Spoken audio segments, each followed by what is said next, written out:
Ja, det første vi så skal tjekke på motortrukken her, det er olie, om der er olie nok på. Så hold sgu da kæft derinde. Og det er der sådan set ikke. Er det? Nej, jo, lidt. Der er nok lidt olie. Vi tjekker lige en gang mere, bare for at være sikker. Yes, der er nok olie, det kan du se der. Den er op til den sidste prik der. Så der er nok olie på. Og så skal vi så have tjekket. Så skal vi så have tjekket batteriet. Og det du så skal tjekke på batteriet, det er, at om der sidder noget snavs over, og hvad det hedder, IR, om det sidder på, det gør der sådan set ikke.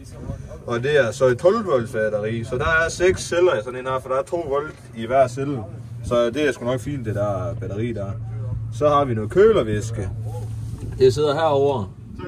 Og der er også nok i den. Det gider vi ikke til at tjekke nu. Så har vi så den der ventilationsrem. Det er så den her. Det er for hele lort til at køre rundt, og den skulle man kunne trykke 1 cm ned. Hvis man kan trykke mere ned, så skal den nok skiftes, fordi så er der revner og alt muligt på den. Så skal vi have tjekket lyset, så vi tænder lige fru Christoph her. Vi skal lige have sådan der. Så tænder vi hende lige her.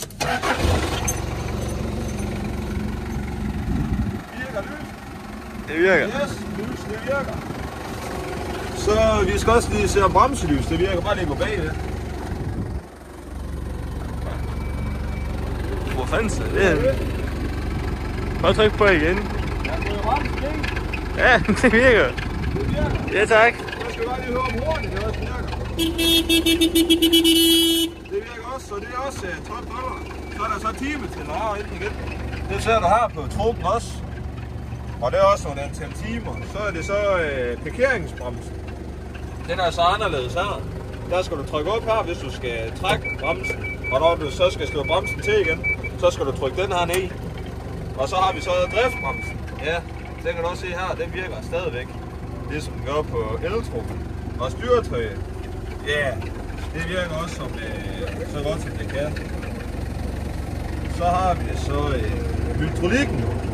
Det er jo så, at vi kører gafleren helt op, og hvis den hakker,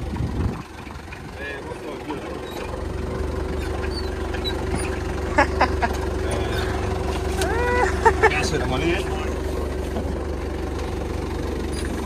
Sådan her. Der kan du så se, vi kan så køre lidt hurtigere. Der er nok der er nok hydraulikolie på. For den hakker ikke, eller sprudler, eller noget som helst. Så der er nok hydraulikolie på hende her også. Så skal vi så have tjekket gafleren.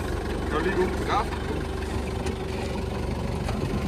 Det er jo sgu også se, det er også, de er også fine, de er ikke slidt så meget, og sådan noget, de kører pænt. Så har vi kæde, det er det som, ja igen, som vi viste her på eltrukken. Det er også det der med de der 2%, der er slid, så skal de skiftes. Og det er begge to, der skal skiftes, når det er.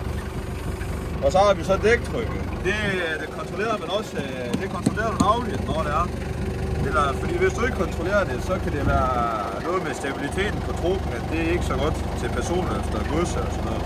Men så sparker du bare noget dæk, når det er. Sådan her.